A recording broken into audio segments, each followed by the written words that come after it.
First comment সোহাগ sir বগুড়ার বাঘ। Thank you. Mehirul বলেছেন।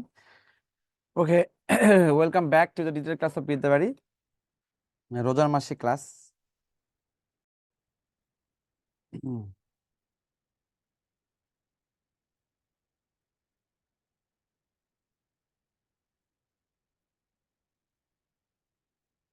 আসসালামু আলাইকুম স্যার।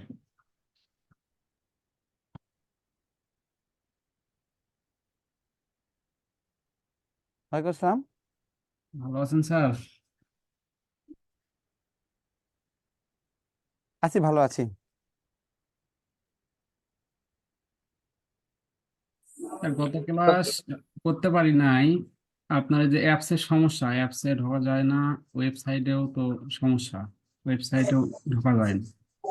আসসালামু আলাইকুম স্যার, ভালো আছেন? আছি, ভালো আছি। স্যার, বিদ্যাবাড়ি তো আমাদের সাথে দুর্নীতি করতেছে স্যার।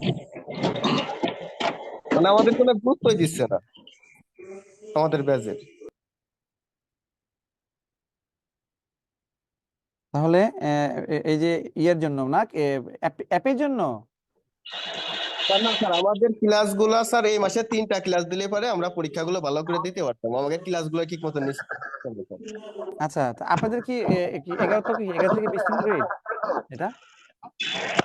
আচ্ছা, আপনাদের লাস্ট ক্লাস কি হয়েছিল?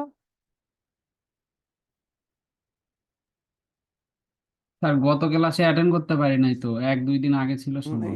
আইডিটা বলো তো, আইডিটা বলো তো। কত?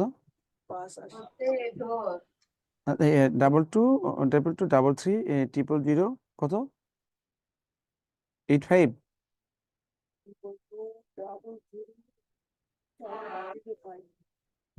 পাসওয়ার্ড? স্যার, আমাদের মোট 3টা টপিক বাদ ছিল। ইচ্ছা করলেই বিদ্যাবাড়ি আমাদের 15 তারিখের আগে নিয়ে নিতে পারতো। আচ্ছা, ওকে। ঠিক আছে। আচ্ছা, আজকে কি স্যার, কি কি কি বাকি আছে বলেন তো। আমাকে শুধু বলবেন যে কি বাকি আছে। আর বৃত্ত ঘনবস্তু আর বৃত্ত ঘনবস্তু বাদ আছে, আর স্যার চতুর্ভুজ অল্প একটু হয়েছিল। চতুর্ভুজ অল্প একটু বাকি আছে না? অল্প একটু হয়েছিল স্যার। মানে ফুল অল্প একটু স্যার হয়েছে? গতদিন মানে আমি কি মানে সূত্র দিয়ে দিয়ে দিছিলাম সূত্র? বলেন। স্যার স্যার সরল সুদ স্যার যৌগিক সুদের পরে কিছু হয়েছিল। হ্যাঁ। মানে সরল সুদ যৌগিক সুদের সাথে ক্লাসটা হয়েছিল আর কি। ও আচ্ছা, আচ্ছা, আচ্ছা। তাহলে আমি আহ, চতুর্ভুজ নিয়েছিলাম কি মানে সূত্রগুলো বলে দিয়েছিলাম নাকি? না স্যার, সূত্র প্লাস অঙ্ককরণ হয়েছিল কিছু। শুধু ওই যে রচনামূলকের জন্য যে লিখিতর জন্য যে অঙ্কগুলো এগুলো করানো হয় নাই, অন্যগুলো করানো হয়েছে। স্যার সবগুলো আমি, তারপর আর আচ্ছা তাহলে একটা আমি স্লাইডগুলো নিয়ে দিচ্ছি, তাহলে স্লাইডগুলো এইটা না? তারপরে আর একটা সমস্যা হয়েছে, আমাদের অর্ধেক হ্যাঁ, মানুষ হ্যাঁ। এসএমএস পায়, অর্ধেক মানুষ এসএমএস পায় না। আচ্ছা শোনেন, আপনাদের হচ্ছে এখানে অনেক ম্যাথিক প্র্যাকটিস করাবো। হ্যাঁ, শুধু আপনাকে আপনি বলেন যে লাস্ট লাস্ট কোশ্চেন আমি কি করেছিলাম এটা বলেন। লাস্ট কোশ্চেন আমি কয়েকটা নিয়ে নিয়ে আসতেছি, দেখেন। এটা পড়াইছিলাম এটা।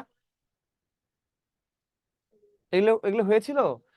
80 ফুট দীর্ঘ, 70 ফুট প্রস্থ, এগুলো হয়েছিল। স্যার আমরা গত ক্লাসে এসএমএস পাইনি বলে ক্লাসটা করতে পারি নাই। কথা বলেন নাই। পরে বিদ্যাবাড়িতে ফোন দিলাম, তারা বললো যে রেকর্ড পরে দিয়ে দেওয়া হবে। আমাকে পরীক্ষার পর রেকর্ড দিয়ে কি করবো আমি বুঝলাম না। বিদ্যাবাড়ি আমাদের কোনো গুরুত্বই দিচ্ছে না। না আসলে, তো আপনাদের ক্লাস তো ঠিক মতোই হচ্ছে। শুধু অ্যাপের প্রবলেম বিধায় এরকম হচ্ছে। এটা তো আমাদের আমাদের তো এই কয়েকদিনে প্রায় 1 কোটি টাকা, 1 কোটি প্লাস ক্ষতি হয়ে গেছে, বুঝতে পেরেছেন? আমাদের সেল আছে না, আমাদের আমাদের যে এখানে যে এমপ্লয়ি আছে, এমপ্লয়ীদের বেতনই তো তার 30 লাখ টাকা। 30 লাখ টাকা। আর এখানে যারা হচ্ছে পার্মানেন্ট টিচার বা ইতে তাদের তাদের বেতন 1 লাখ প্লাস, অথবা কারো কারো 1 লাখের মতো। তো এইগুলো হচ্ছে বিদ্যাবাড়ি কিভাবে দিবে বলেন? এই ছাত্র কি নিজের পকেট থেকে দিবে, ইনকাম করে দিবে? তো আমাদের অ্যাপের প্রবলেম হচ্ছে প্রায় কত 10-15 দিন হয়ে গেছে বা ওভার হয়ে গেছে। তো অ্যাপের প্রবলেম হওয়ার কারণে ভর্তিটাও কমে গেছে, অনেক ঝামেলা হয়েছে। তো সবকিছু মিলে আমরাও অনেক ঝামেলায় আছি, বুঝতে পেরেছেন? তো অ্যাপের কত আমাদের প্রায় শেষের দিকে আর কি, কাজ কাজ প্রায় হয়ে গেছে। অনেক মানে আউট মোডেড, হ্যাঁ আউট মোডেড যেটা বলেন আর কি। হ্যাঁ, খুব খুব ভালো একটা আপডেটেড ইয়ে পাবেন। হ্যাঁ, ইয়ে পাবেন কিভাবে, অ্যাপ পাবেন আর কি। স্যার যেভাবে অ্যাপ বানাচ্ছে আমার মনে হয় অ্যাপে অনেক টাকা খরচ হচ্ছে, এইভাবে দরকার ছিল না। এখানে নিজস্ব পরীক্ষা দেওয়ার ব্যবস্থা আছে, তারপর পিডিএফ গুলো আমি বলছিলাম স্যার পিডিএফ গুলো যেন ডাউনলোড করতে পারে, তো ডাউনলোড করতে দিবে না হয়তো, বাট অনেক কিছুই পাবেন আর কি, মূলত অনেক কিছু পাবেন। ওই অ্যাপসের ভিতরে ডাউনলোড করা থাকবে, ওটা আপনি যে কোনো সময় দেখতে পাবেন না, ওর নেট ছাড়া দেখতে পাবেন এরকম হবে। আপনি ওইগুলো অ্যাপসের মধ্যে ডাউনলোড করা থাকবে, নেট নেট ছাড়া দেখতে পাবেন এরকম কি থাকতে পারে। আচ্ছা, তাহলে আমাকে এনশিওর করবেন যে আমরা লাস্ট কোনটা নিয়েছিলাম, 11তম পৃষ্ঠা থেকে লাস্ট। তো আজকে নেই, আজকে নেই।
হুম। মিহিরুল বলছে স্যার বাড়ি কবে আসবেন? ইনশাল্লাহ রোজার আগে আগে আসবো, ইনশাল্লাহ দেখা করবো আপনার সাথে, সমস্যা নেই। হুম, রোজার আগে না স্যার, ঈদের আগে। সরি ঈদের আগে, কি ভুল ভাল বলতেছে এইগুলা। আচ্ছা কিছু ধরে স্যার আপনার নাম্বারটা একটু দিয়েন। আচ্ছা নাম্বার নেবেন, আচ্ছা ঠিক আছে দিয়ে দিবনি, ও ভাইকে একটু আমার নাম্বারটা দিয়ে দাও তো মেসেজে। আচ্ছা তাহলে স্যার আসসালামু কবে আলাইকুম। তারিখ আসতে পারেন? ওয়ালাইকুম আসসালাম। স্যার, আমাদের চতুর্ভুজের এই অঙ্কটা হয়েছিল, আরো কয়েকটা অঙ্ক করা হয়েছিল। ও তাহলে তো অনেকগুলো হয়েছে, তাহলে তবে চলেন আমরা এগুলো হয়েছে না, হ্যাঁ, তো কয়েকটা অঙ্ক চতুর্ভুজ তো করা হয়ে গেছে, হয়েছিল। বাকি ছিল কি তাহলে? আমাদের হলো বৃত্ত বাকি আছে। তাহলে আমাদের লাস্টে যে কয়েকটা 1 হেক্টর সমান 10,000 বর্গমিটার এই ধরনের কয়েকটা লিখে দিয়েছিলেন। আচ্ছা এই যে ভাই দেখেন, একটি বর্গক্ষেত্রে একটা বাহুর দৈর্ঘ্য 8 ফুট হলে ওই বর্গক্ষেত্রের কর্ণের উপর প্রকৃত বর্গক্ষেত্রের ক্ষেত্রে, এটা পড়েছিলাম। তো স্যার ভিডিও দেখে পরবর্তীতে আর দেখতে পারি নাই আমি এটা তো। কোন কথা বলেন, এটা আপনি যখন যেটা পড়বেন সেটা সেটার ভিতরে ঢুকে যাবেন, বুঝছেন, এগুলো মনে থাকতে হবে, এগুলো সবসময় মনে রাখতে হয়। এই যে আমি আপনার তো কয়েকটা অঙ্ক। চাকরি পেতে হবে, সবসময় করতে হবে, মানে এইগুলোর উপরে থাকতে হবে, পড়াশোনার উপরে থাকতে হবে, ইংলিশ ম্যাথ বাংলা এগুলোর মধ্যে। আপনি আপনি ঘুমাবেন হচ্ছে ইংলিশের বাংলার মধ্যে, ম্যাথের মধ্যে, ঘুম থেকে উঠে যেন মানে ইংলিশ বাংলা ম্যাথ চোখে পড়ে, বুঝতে পেরেছেন? এরকম। জি স্যার। আপনি আপনার মোবাইলে এলার্ম দিবেন, মানে এলার্ম দিবেন, এলার্ম বন্ধ করতে গেলে যেন ম্যাথ করতে হয়, একটা ম্যাথ দিয়ে রাখবেন যে ছোট একটা হিসাব ক্যালকুলেশন করলে যেন এলার্ম বন্ধ হয়, এরকম আর কি। এই স্যার টাইপ। ম্যাথ তো মোটামুটি হয়েছে স্যার, ইংলিশটা হচ্ছে না স্যার।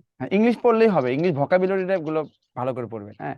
আর গ্রামার একটু প্র্যাকটিস করতে করতে মনে থাকে, গ্রামার আমার কিছু না, আপনারা যেভাবে গ্রামার পিছনে লাগেন, গ্রামার একদম যদি জানে যে আমার পিছনে এরকম লাগে, ও তো একদম উধাও হয়ে যাবে। আচ্ছা, আমিও তো ইংলিশ পারি, কিন্তু আমি তো গ্রামার পারি না। স্যার গ্রামার একটা ফালতু জিনিস, আগে তো স্যার ভাষা তৈরি হয়েছে, ওই গ্রামার না পড়লে হচ্ছে না। আমার ন্যারেশন দিলে তো আমি পারবোই না, অথচ আমি ইংলিশ টিচারদেরও ইংলিশ পড়াইছিলাম। সাইপ্রাসে যখন ছিলাম তখন ইংলিশ টিচার হিসেবে ছিলাম, বুঝতে পেরেছেন? তখন আমি ট্রেন আপ করছি টিচারদের, বুঝতে পেরেছেন? ট্রেন আপ করছি। গত বছর ধরে শুধু ইংলিশ ক্লাস নেই না। গ্রামার স্যার যতটুকু সহজ, কিন্তু মুখস্থ পাঠটা অনেক কঠিন, আর মনে থাকে আচ্ছা, না সহজ। আমাকে ইনশিওর করবেন দ্রুত, আমাদের অনেক পড়তে হবে, আমাকে ইনশিওর করবেন যে আমরা কোন পর্যন্ত পড়ছি, লাস্ট কোনটা। স্যার পরশুদিন যেন কিছু কমন পাই এমন কিছু পড়ায়নি। আচ্ছা, তাহলে আজ বৃত্ত থেকে শুরু করি, হ্যাঁ। বৃত্ত, আপনাদের পরীক্ষা আছে এই 29 তারিখ। জি স্যার পরীক্ষা আছে তো। আপনি এটাতে 11 থেকে 20তম গ্রেড না? জি স্যার, তারপরেও তো আমরা সব দায়িত্ব পরীক্ষা দিচ্ছি, ঠিক আমরা তো আছে, আমি 6 অবশ্যই। মাস আগে ভর্তি হয়েছি। না, আপনাদের 11তম 20তম গ্রেডের কোচিং করলে তো আপনাদের প্রাইমারি কোচিং করা লাগে না, বুঝলেন? করা লাগে না। তাহলে কই ঘনবস্তু কোথায়? এখানে আছে। স্যার বৃত্ত ঘনবস্তু, ওপেন করেছিল। স্যার বৃত্ত ঘনবস্তু হয় নাই স্যার, একেবারেই হয় নাই। আচ্ছা,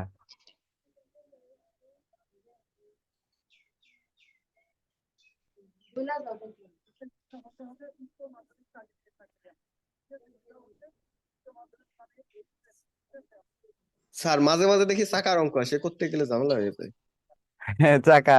ওই চাকা মানে ওই যে স্যার গাড়ির চাকা। পরি দেওয়া চাকা। আচ্ছা, গাড়ি চেক করবো আর কি। দেখেন তাহলে আমরা অত বেসিক না যেয়ে একটু পড়ে ফেলি, হ্যাঁ। কিছু কই কলম কই, ঠিক আছে। Let's get started. দেখেন এখানে প্রথমে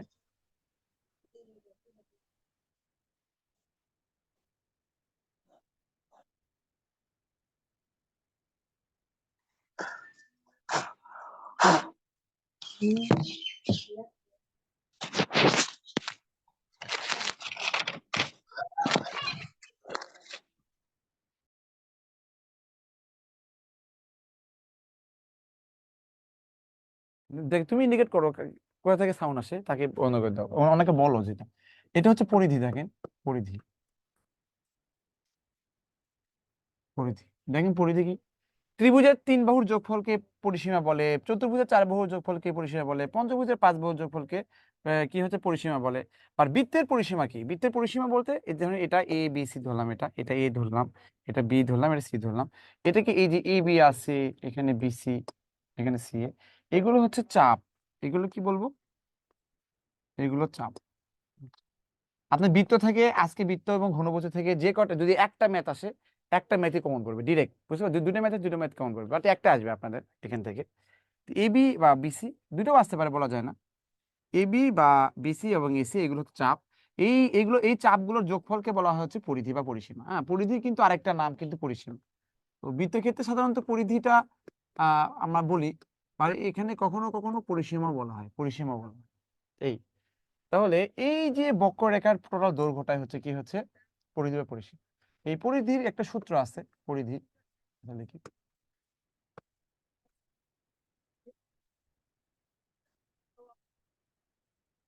2π, সবগুলো বাহু যোগ করলে আপনার ওটা পরিধি পান বা পরিসীমা পান। কিন্তু বৃত্তের ক্ষেত্রে আপনার কি করতে হবে? 2π এর মানে কি, এখান থেকে এইটুকু আর তারপর 2 দিয়ে গুণ করতে হবে। পায়ের মান একটা আছে, পায়ের তো ধ্রুবক সংখ্যা, হ্যাঁ, কনস্ট্যান্ট, অমূলদ সংখ্যা আর কি, হ্যাঁ। ও নির্দিষ্ট কোনো মান নাই, বাট আমরা টেম্পোরারি একটা মান দিয়ে দিই, সেই মানটা আমরা মুখস্থ করে ফেলবো। ওকে, সবাই জানেন এটা। এই ছিল হচ্ছে পরিধি নিয়ে কথা। এই বৃত্তের কেন্দ্র, এই ধরেন এটা এখান থেকে এইটুকু লিখলাম, এটা কেন্দ্র, এটা ও কেন্দ্র বিশিষ্ট একটা বৃত্ত, এটা এই ধরলাম, এটা ধরলাম বি। অ্যাকচুয়ালি এই বৃত্তের কেন্দ্র থেকে, এই কেন্দ্র থেকে পরিধি, এখান থেকে এটা, এখান থেকে এটা, এখানে যে কোনো দূরত্ব, এই কেন্দ্র থেকে পরিধি পর্যন্ত দূরত্বকে বলা হয় ব্যাসার্ধ। এটাকে আমরা বলি ব্যাসার্ধ। এটা আপনারা জানেন, বাট রিভিউ হয়ে যাচ্ছে ব্যাসার্ধ। তাহলে এটাও কি হবে ব্যাসার্ধ, তাই না? এটাও কি হবে ব্যাসার্ধ। আর এই যে এখান থেকে এই পর্যন্ত দূরত্ব, এটাকে বলা হয় ব্যাস, এটাকে বলা হয় ব্যাস। তাহলে ওএ সমান সমান ওবি সমান সমান কত হচ্ছে ব্যাসার্ধ বলবো, ব্যাসার্ধ এখানে আর। তারপর হচ্ছে আমার টানা ক্লাসগুলো করলে খুব ভালো হতো। আমি তো প্রাইমারি থার্ড স্টেপের জন্য 2 দিন ওয়ার্কশপ নিছি, 2 দিনে। কারা করছেন কিনা জানি না, এই ওয়ার্কশপে যারা করছে তারা ম্যাক্সিমাম ম্যাথ কমন করবে, একদম ম্যাক্সিমাম ম্যাথ। আমি ওয়ার্কশপটা আমি ভিন্ন আঙ্গিকে নিছি, যেটা ফার্স্ট ধাপ এবং সেকেন্ড ধাপের জন্য নেই নাই। আমি প্রত্যেকটা অধ্যায় থেকে 20 থেকে 25টা ম্যাথ, এটা সাজেশনমূলক। ওই সাজেশন যদি আমি বাইরে পাবলিশ করতাম তাহলে অনেক বেশি ইয়ে হতো আর কি। বাট এটা শুধু আমাদের স্টুডেন্টদের জন্য ইন্টারনালি দিয়ে দিয়ে দিছি আর কি। এটা আমি স্যার আমাদের সাজেশন আমাদের বানাই দিতে নাই, পারতো। বাট পড়াইছি আর কি। জি। স্যার আমাদেরও পিডিএফ দিয়ে দিতে পারতো ক্লাস না নিলেও। কিন্তু ওটা ওটা তো স্লাইড ছিল, আমি ওগুলো করাইছি আর কি, অনেক ফাস্ট করাইছিলাম। তো ওইটা হলে আপনাদের জন্য ভালো হতো আর কি। 29 তারিখের জন্য ওটা কই পাবো বলেন, ওটা তো আমি পড়াইছিলাম।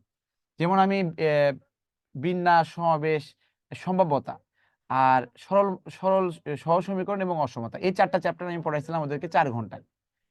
এটা বিসিএস এর একদম।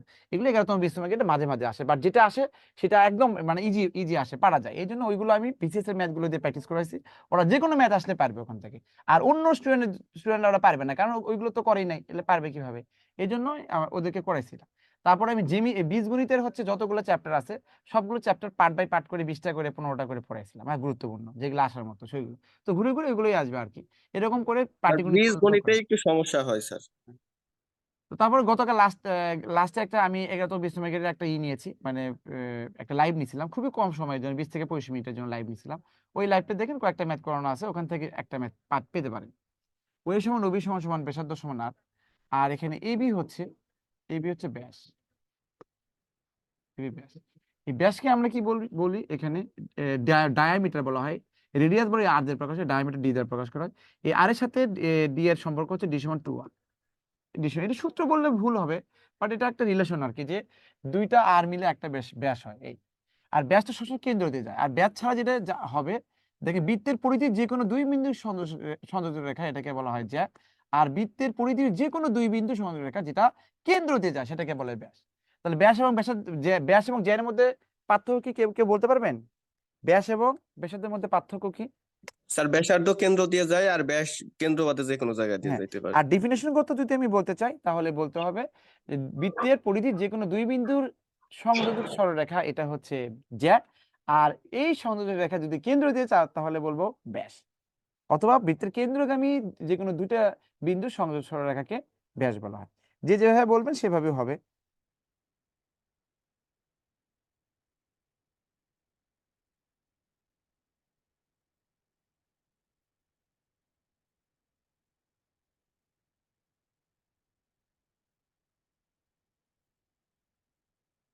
ওকে, তো এখানে এই যে বৃত্তের ভিতরে জায়গাটা আছে এটাকে বলা হয় ক্ষেত্রফল বলা হয়, ক্ষেত্রফল। এটাকে বলা পায়ার স্কয়ার, এটাকে পায়ার স্কয়ার। তার সূত্র হচ্ছে এটা একটা সূত্র আর এটা একটা সূত্র মূলত। আর এখানে এই পায়ের মান আছে, এক পায়ের মান হচ্ছে 22/7 বলে, যদি ফ্র্যাকশন আকারে লেখেন 22/7, অথবা 3.141 টেম্পোরারি মান। বুঝতে পারছেন, এগুলো হচ্ছে অমূলক সংখ্যা, তো টেম্পোরারি একটা মান। এটা 22/7 দিতে অথবা 3.1416 দিবেন, এটা হচ্ছে পায়ের মান। তাহলে এইটুকু মোটামুটি জানলে হবে। আর আমরা যখন পড়বো তখন আমরা এগুলো আস্তে আস্তে আস্তে দেখবো। তো বৃত্তের ক্ষেত্রে অনেকগুলো উপপাদ্য আছে যেগুলো আমরা ক্লাস 9-এ পড়েছিলাম। হ্যাঁ, অর্ধবৃত্তস্থ কোণ এক সমকোণ, তারপর হ্যাঁ বৃত্তস্থ কোণ, কেন্দ্রস্থ কোণের অর্ধেক, কেন্দ্রস্থ কোণ বৃত্তস্থ কোণ দ্বিগুণ, এগুলো হচ্ছে চিত্র যখন ড্র করবো তখন চেহারা দেখলেই হবে, আপনার মুখস্থ করতে হবে না, অটোমেটিক। আরেকটা বিষয় হলো যে আপনার কিছু সূত্র আছে, সূত্রগুলো একটু মনে রাখলে ভালো হয়, বাট আমি প্র্যাকটিস করার ক্ষেত্রে আমি বলে দেবো আর কি। হ্যাঁ, প্র্যাকটিস করার ক্ষেত্রে বলে দেবো। প্রথম দেখেন এখানে বৃত্তের যে কোনো 2 বিন্দু সরলরেখা, যে কোনো 2 বিন্দু, যে কোনো 2 বিন্দু বলতে কেন্দ্র ছাড়া বোঝাচ্ছে, তার মানে যে অবশ্যই, তাহলে এটা যে। আর চাপ তো জানেন তাই না? চাপ কাকে বলে বলেন তো? বৃত্তের পরিধির অংশকে বলা হয় চাপ। বৃত্তের পরিধির যে অংশ থাকবে এটাকে চাপ বলা হয়। আর ব্যাস তো জানেন, ব্যাসার্ধও জানেন। বৃত্তের কেন্দ্র থেকে পরিধি যে কোনো বিন্দু সরলরেখাকে কি বলে? বৃত্তের কেন্দ্র থেকে পরিধি, এই যে এখানে বৃত্ত, এটা এটা কেন্দ্র থেকে পরিধি যে কোনো এটা করতে ব্যাসার্ধ বলা হয়, এটা ব্যাসার্ধ। এরপরে এরপরে দেখেন বৃত্তের কেন্দ্রের উৎপন্ন কোণ, এই যে একটা বৃত্ত আছে এর কেন্দ্রের উৎপন্ন কোণ, এটা কত হবে? এটা 90 ডিগ্রি, এখানে 90 ডিগ্রি, এখানে 90 ডিগ্রি, এখানে 90 ডিগ্রি, তার মানে কত হলো, কোন কত 4 নং 36, তার মানে কত হবে 360 ডিগ্রি হবে। ভিতরের স্কোপটা হচ্ছে কত 360 ডিগ্রি। এরপরে বলছে দুইটা এই জিনিসটা আসে অনেক, হ্যাঁ এই জিনিসটা আসে, এটা অলরেডি বিসিএস আসছিল, এটা দুটি নির্দিষ্ট বিন্দু কয়টি বৃত্ত আঁকা যায়, তো দুটি নির্দিষ্ট বিন্দু, এখানে এটা একটা বিন্দু, ধরেন এটা, এখানে এইভাবে আপনি বৃত্ত ড্র করতে পারবেন, এইভাবে বৃত্ত ড্র করতে পারবেন, এইভাবে বৃত্ত ড্র করতে পারবেন, তাই না, এইভাবে বৃত্ত ড্র করতে পারবেন, এইভাবে বৃত্ত ড্র করতে পারবেন, বৃত্ত চেয়ারও যেরকম হোক না কেন আপনি অনেকগুলো বৃত্ত ড্র করতে পারবেন এই দুটো বিন্দু দিয়ে, তাহলে অসংখ্য বৃত্ত ড্র করা যাবে, অসংখ্য বৃত্ত ড্র করা যাবে। বৃত্তের পরিধি এবং ব্যাস অনুপাত মানে ভাগ, বুঝতে পারছেন, যদি বলি এ অনুপাত বি মানে কত, একে এ বাই বিও লিখতে পারেন, না তা এ অনুপাত বি লিখতে পারেন, বুঝতে পারেন? একই কথা, এ অনুপাত বি মানে এ বাই বি, অথবা এ অনুপাত বি, এরকম। তো বৃত্তের পরিধি এবং ব্যাস, পরিধি বলতে কি বোঝায়, 2 পাই আর বোঝায়, তাই না বলেন, আর ব্যাস বলতে 2 আর এর অনুপাত, তাহলে এটা এই আর কেটে যায়, 2 কেটে যায়, থাকে পাই, আনসার হবে পাই, কিন্তু পাই এভাবে দেওয়া নেই, এটা এরকম ভাবে দেওয়া আছে, সো এটা হবে আমাদের answer. Is it okay? Clear কিনা বলবেন?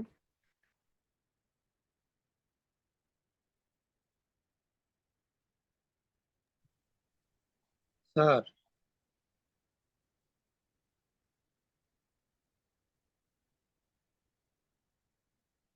জি। স্যার নতুন করে বিদ্যাবাড়ি তো নতুন করে অ্যাপ তৈরি করা হইতাছে, তাহলে যে পুরানো যে অ্যাপটা ছিল ওটা রাখতে পারতাম, ওটা আমরা তো ক্লাসগুলো দেখতে পারতাম। না, ওইটা হচ্ছে, মনে করেন ওটা ওটা কে না, মনে করেন ওই যে এরকম থাকে না, তৃতীয় পক্ষ, ধরেন আপনি একটা প্রতিষ্ঠান আছে, এই প্রতিষ্ঠানের কম্পিউটার গুলো মনে করেন আপনি কি করছেন, আপনি নিছেন, ব্যাপারটা এরকম। তো ওনার স্যার ভাড়া করার মতো স্যার। ছিল একটা অন্য একটা মানে ইয়ে আর কি, কি বলে ওটা, আইটি বা কোনো একটা ইয়ার ম্যানেজমেন্টের আর কি ছিল। তো ওদের, তো আমরা চাচ্ছি যে আমাদের একটা বড় প্রতিষ্ঠান কারো আন্ডারে না থাকাই ভালো, আমরা নিজেরা ডেভেলপ করি, যেহেতু আমাদের লোকজন আছে, আমাদের টাকা পয়সাও আছে, এই জন্য আমরা নিজেরা। ঠিক আছে, কিন্তু অতদিন পর্যন্ত আমরা চলতে পারতাম, মানে ক্লাসগুলো করতে পারতাম, পরবর্তীতে আপনারা ওটা করে দিতেন। এটাই তো ভুল হয়েছে, কিভাবে আমরাও বুঝতে পারি নাই, তো আমরা জানি একটা আপডেট করতে বা সফটওয়্যার নতুন করে ইয়ে করে দিতে বা আইটি এটা ম্যানেজ করতে, হয়তো ওনারা বলছিল কি যে একদিনে হয়ে যাবে, তো এটা যে এতদিন লাগবে আমরা বুঝতে পারিনি, ওনারা বলছে যে একদিন হয়ে যাবে, একদিন, আসলে কি একদিন হয়, হয় না। স্যার ওয়েবসাইটে সব রেকর্ডিং দিয়ে আছে, শুধু গত ক্লাসটা দেওয়া নাই। ওয়েবসাইটে দেওয়া আছে না, তাও তো ভালো, ভেরি, খুব কিন্তু অ্যাপ্রিসিয়েটেড। লাগবে তো গত ক্লাস, ওইটাই তো নাই। আচ্ছা, স্যার পেয়ে একটু যাবেন, বলে দিন যাতে আমরা ক্লাসটা যে দিয়ে মানে দেয়। আমরা যে কত লসে আছি কি বলবো, বৃত্তের দুটি ব্যাস পরস্পরকে সমদ্বিখণ্ডিত করলে, সমদ্বিখণ্ডিত মানে কি জানে, কে বলবেন কেউ, সমদ্বিখণ্ডিত মানে কি, সমদ্বিখণ্ডিত সমান মানে দুই বাংলা, ভাগে ভাগ করা, সময় সমান দুই ভাগে সমান দুই বিভক্ত। ভাগ করা। হ্যাঁ গ্রেট, সমান 2 ভাগে বিভক্ত, ওকে, সমান 2 ভাগে বিভক্ত। তো যদি ধরেন এই একটা রেখা ধরেন এটা সমদ্বিখণ্ডিত করতে, তার মানে কি সমান 2 ভাগে ভাগ করা, অর্ধেক করা যাবে, এটা এরকম আর কি, ওকে। তো এখানে বৃত্তের ব্যাস, বৃত্তের ব্যাস, দুটো বৃত্তের ব্যাস সমানভাবে সমদ্বিখণ্ডিত করবে। এবার বলেন তো, ব্যাস কি কেন্দ্র ছাড়া যায়, আপনি যে দিক দিয়েই দেন না কেন, যে দিক দিয়েই দেন না কেন আপনি কেন্দ্র ছাড়া যাবে, কেন্দ্র দিয়ে যাবে, তাহলে দুটো ব্যাস হোক, তিনটা ব্যাস হোক, চারটা ব্যাস হোক, সবসময় কি হবে, কেন্দ্র দিয়ে যাবে না, আর ছেদবিন্দু কত হবে, ছেদবিন্দু কত হবে, কেন্দ্র হবে না বলেন, কেন্দ্রে ছেদবিন্দু, কেন্দ্রে। হ্যাঁ, ছেদবিন্দু। ছেদ করা মানে কি, ধরেন ধরেন একটা বৃত্ত মনে করেন, একটা রেখা যদি এদিকে টাচ করে যায় এটাকে বলা হয়, মানে কি বলে, স্পর্শক বলে, আর যদি ভিতর ভিতর দিয়ে যায় এটাকে ছেদক বলে। একটা রেখা আরেকটা রেখা যখন ছেদ করে তখন এভাবে হয়, অথবা কি এইভাবে হয়, বুঝতে পারছো? মানে ছেদ করে আর কি, ভিতর দিয়ে যায়, যেখানে যাক তুমি ভিতর দিয়ে যাবে। আর একটা রেখা যদি এরকম করে যায়, এতে ধরেন একটু এরকম করে যায়, তাহলে এটা তো এটা ইয়ে হলো না, মানে এটা ছেদ হলো না, স্পর্শ করলো। আর যখন একটা রেখা আরেকটা রেখা ছেদ করবে তখন এরকম ক্রস করে ভিতরে যাবে আর কি, ভিতরে ঢুকবে, তো এটাকে বলে ছেদ। তাহলে ছেদবিন্দুর অবস্থান কয়, যখন কোথায় ছেদবিন্দুর অবস্থান মানে কি, দুইটা রেখা এক জায়গায় হয়েছে কোথায়, এখানে না, এই জন্য কেন্দ্র হবে সবসময়, অলওয়েজ, এটা সহজ কোশ্চেন, এটা কেন্দ্র হবে। বৃত্তের কেন্দ্রের নিকটবর্তী জ্যা, হ্যাঁ বৃত্তের কেন্দ্র, ধরেন এটা একটা বৃত্ত, এই বৃত্তের কেন্দ্র, এটা তো এটা তো কি বলেন তো, এটা হচ্ছে কি, মানে কেন্দ্র দিয়ে গেলে একটা ব্যাস হয়, ব্যাসও কিন্তু একটা জ্যা, বুঝতে পারছেন, ব্যাসও কিন্তু একটা জ্যা, মানে এটা একটা জ্যা, এটা একটা জ্যা, এটা একটা জ্যা, এই জ্যা যদি যখন কেন্দ্র যে যায় সেটাকে আমরা ব্যাস বলি, কিন্তু ওটা কিন্তু অ্যাকচুয়াল নেম কিন্তু জ্যা, বুঝতে পারছেন, ব্যাসও কিন্তু একটা জ্যা, কিন্তু আমরা ওটাকে যেটা কেন্দ্র চাই সেটাকে আমরা আলাদা করে নাম বলি। যেমন বলেন তো, প্রধানমন্ত্রী কি, প্রধানমন্ত্রী তো জানেন কে প্রধানমন্ত্রী, কিন্তু ওনার কি একটা নিজস্ব একটা পরিচয় আছে না, আছে তো স্যার নাকি, সব খারই খারক, কিন্তু সকল খারক খার নয়, আর কি, এটা এরকম আর আর কি। কি। তো ওই আর কি, তো এখানে হচ্ছে এটা অ্যাকচুয়ালি সবগুলো জ্যা, যখন কেটে যাবে ওকে আমরা ব্যাস বলি, কিন্তু অ্যাকচুয়ালি সে একটা জ্যা, এই জন্য লেখা থাকে বৃত্তের ব্যাসই বৃহত্তম জ্যা, বুঝতে পারছেন, বৃত্তের ব্যাসই বৃহত্তম জ্যা, এটা কিন্তু আমরা প্রুভ করি, বৃত্তের ব্যাসই বৃহত্তম জ্যা। হুম। তো আপনাকে যদি বলা হয় বৃহত্তম জ্যা বের করে, তার মানে কি আপনার ব্যাস বের করতে হবে। এরকম একটা ম্যাথ আসছে, বুঝতে পারছেন? ইয়েতে বিসিএস এ আসছে বৃত্তের ব্যাস, বৃহত্তম জ্যার দৈর্ঘ্য কত, বৃহত্তম জ্যার দৈর্ঘ্য মানে কত, ব্যাসের দৈর্ঘ্য বলছে। এরকম আছে, এখানে আছে কিনা জানি না, খেয়াল নাই। তবে বলছে যে বৃত্তের কেন্দ্রের নিকটবর্তী জ্যা, এই কেন্দ্রের কাছে যে জ্যাটা থাকে সেটা দূরবর্তী জ্যা থেকে কি হবে, বড় হবে, এটা জানি। সমান তো হবে না, দ্বিগুণ হতে পারে, তারপর হচ্ছে কি দ্বিগুণও হতে পারে, বাট আপনি মানে ইনশিওরলি বলতে পারবেন না যে এটা দ্বিগুণ হবে, বলতে হবে যে বড় হবে। এই তো বড় হবে, এটা এটা আমাদের অ্যাপ্রোপ্রিয়েট আনসার। ছোট হবে না, এর সমান হবে না, বাট দ্বিগুণ হতে পারে, বাট এটা could be true, not must be true.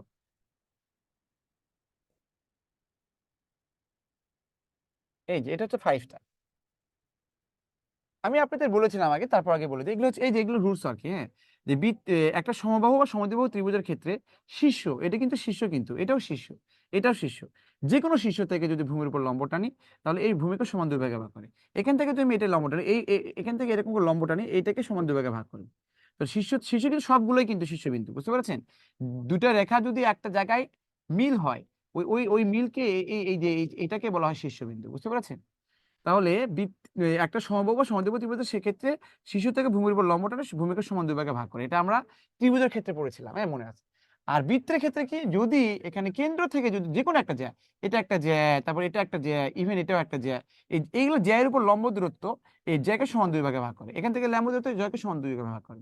তাহলে এখানে লিখে রাখতে পারেন বৃত্তের, দেখেন বৃত্তের কেন্দ্র থেকে, বৃত্তের কেন্দ্র থেকে, বৃত্তের কেন্দ্র থেকে যে কোনো জ্যা এর উপর, যে কোনো জ্যা এর উপর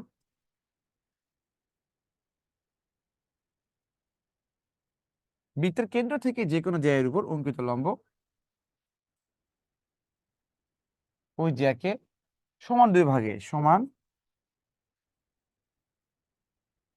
দুই ভাগে ভাগ করে, বুঝতে পারছেন?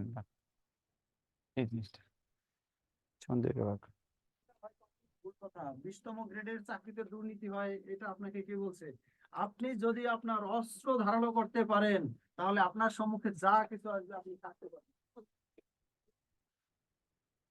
কথা হচ্ছে যে এই করো তো। আপনি পাখির মতো হবেন।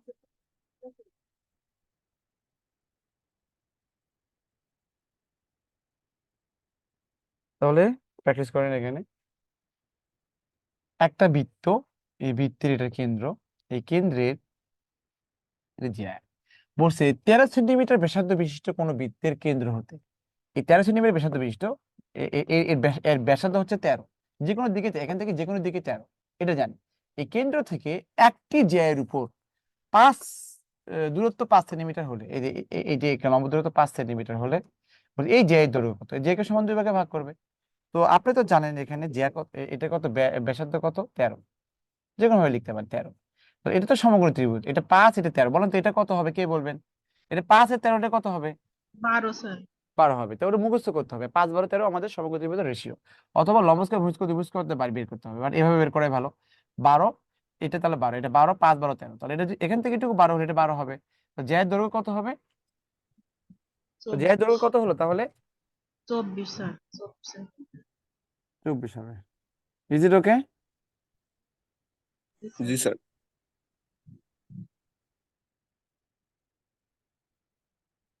সিমিলারলি এই ম্যাথটা দেখেন,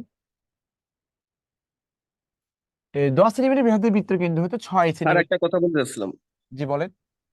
স্যার আমরা তো এখানে রেশিওটা ধরে করে দিচ্ছি, কিন্তু যে সময় লিখিত আসবে সরাসরি রেশিও বসায় দিলে কি নাম্বার দিবে? না না না, কেন করে? একই কথা তো। আপনি ভূমি চাচ্ছে না, আমরা জানি লম্ব স্কয়ার মানে ভূমি স্কয়ার অতিভুজ স্কয়ার, তাহলে ভূমি স্কয়ার মানে কত? বলে ভূমি সমান সমান রুট ওভার ভূমি স্কয়ার মানে অতিভুজ স্কয়ার মাইনাস লম্ব স্কয়ার, অতিভুজ স্কয়ার মাইনাস লম্ব স্কয়ার। হ্যাঁ, তখন আপনি এটা মানটা বসাবেন, একই কথা, মান বসালে এই যে আপনার অতিভুজ স্কয়ার মানে কত, 13 স্কয়ার ছিল, এখানে কত লম্ব স্কয়ার মানে কত, এখানে 5 স্কয়ার ছিল, দেখবেন এখানে এটা কত আসবে, এটা ডিরেক্ট কত আসবে, এখানে 144 আসবে, সমান সমান কত, 12 হবে। এই তো, এইভাবে লিখবে। স্যার আমরা তো চাচ্ছিলাম সরাসরি রেশিও বসায় দিতে। না, এটা নিজে কেমনে হয়? ওর তো ট্রিক ছিল এটা, চাইলে কি হয় বলেন? এত ছোট একটা ম্যাথ আপনার তো সময় লাগবে না, তো 1 মিনিটের মধ্যে হয়ে যাবে। স্যার এক কাজ করতে পারি না, ভূমি সমান উপরের লাইন লিখে নিচে রেশিওটা বসাই দেবো, এত মাঝখানের ক্যালকুলেশন করবো না। মানে বুঝি নাই। স্যার ওই যে ভূমি সমান যে লাইন লিখছেন ওই লাইন লিখবো, নিচে ঠাস করে 12 লিখে দেবো। পুরা আপনি তো নায়ক। নাম কি আপনার? আপনার এই যে রিনেম করে নেন স্যার না কেন? মাহফুজ। কত কি নাম? মাহফুজ স্যার। মাপু কোথা থেকে বলছেন? ফরিদপুর থেকে স্যার। ফরিদপুর, একদম পুরো ইংল্যান্ড থেকে বলছেন আপনি। ফরিদপুর মানে হচ্ছে ইংল্যান্ডে থাকে। দেখেন না, পদ্মা ব্রিজ গেলে মনে হয় যে আমেরিকা লাস ভেগাসে আসছি, এরকম। স্যার সকালে যাই পরীক্ষা দিয়ে চলে আসি, সমস্যা হয় না। হ্যাঁ হ্যাঁ, এখন তো দেখেন যে একদম পুরো। সাকিব খানের বাসা কি ফরিদপুরে নাকি? শুনছিলাম স্যার, আসলে জানি না স্যার। আচ্ছা আচ্ছা, ঠিক আছে। আচ্ছা, রিনেম করে ফেলবেন, হ্যাঁ রিনেম করে ফেলবেন, ঠিক আছে। আপনি এটা এটা দেখাতে হবে, বুঝছেন? এটা একবার লিখে তারপরে আপনি ক্যালকুলেশন শর্ট করেন, সমস্যা নেই। দেখেন 13 সেন্টিমিটার ব্যাসার্ধের বৃত্তের কেন্দ্র থেকে 6 সেন্টিমিটার, এখানে এই 6, এটা 6 সেন্টিমিটার, এটা 13, এটা 13 সেন্টিমিটার ব্যাসার্ধ, ও সরি 10, এটা 10 সেন্টিমিটার ব্যাসার্ধ, 6 এটা। তাহলে বলছে এটার জিয়া করতে সেম ম্যাথ। এটা 6, এখানে 10 হলে এটা 8 হবে কেন? দেখেন এই যে 6, এটা 10, এখানে 6, তাহলে এটা রেশিও করেন এটা, রেশিও করেন। এখানে 5 হবে, এটা 3 হবে। তো আমরা জানি যে 3 4 5, হ্যাঁ 3 4 5 রেশিও, এটা কত গুণ? দ্বিগুণ এটা। এর দ্বিগুণ বলতে কি বুঝবে? এখানে 8 হবে, এই জন্য আমি 8 দিয়েছি। এটা যদি 8 হয় তাহলে এটা ডেফিনেটলি 8 হবে। তাহলে জ্যায়ের দৈর্ঘ্য কত? 16 হবে, আনসার হবে 16। আর আপনি এভাবে করে ফেলবেন, এটা ভূমি চাচ্ছে না, এটা ভূমি চাচ্ছে, ভূমি মানে এটা আনসার বের করে ফেলবেন, সহজ জিনিস। তাহলে আগের এবং এটা সেম ছিল, একদম সেম ছিল। এটা বেশি আসে তো এরকম আছে, দেখেন 15 সেন্টিমিটার ব্যাসার্ধ বিশিষ্ট বৃত্তের, 15 সেন্টিমিটার ব্যাসার্ধ বিশিষ্ট বৃত্তের 15 সেন্টিমিটার। একটি এবার জ্যা দেওয়া আছে কত? 24। এবার লম্ব দূরত্ব চাচ্ছে, উক্ত লম্ব দূরত্ব থেকে সর্বনিম্ন দূরত্ব, লম্ব দূরত্ব চাচ্ছে। তাহলে এখানে বলা আছে সহজ জিনিস, এটা বারবার ই করে দোকানে 15, এটা এটা এখান থেকে এর 24 হতে বলেন, তো এটা 12 হবে না? বলেন এটা 12 হবে। তো এটা সমগ্র ত্রিভুজ, এটা তো 12 হয়, এটা 15 হতে বলেন, তো এটা কত হবে? কে বলবেন? এটা 12, এটা 15, এটা কত হবে? কে বলবেন বলেন? তো এটা 3 দিয়ে গেলে 3 5 15, 3 4 12, আরেকটা কত? 3 4 5 আমাদের রেশিও। কত গুণ? 3 গুণ। তাহলে 3 গুণ মানে কত? 3 3 কত? 9 হবে। আনসার কত? 9। আনসার হবে 9। আশা করছি 3টের মধ্যে একটা পাবেন।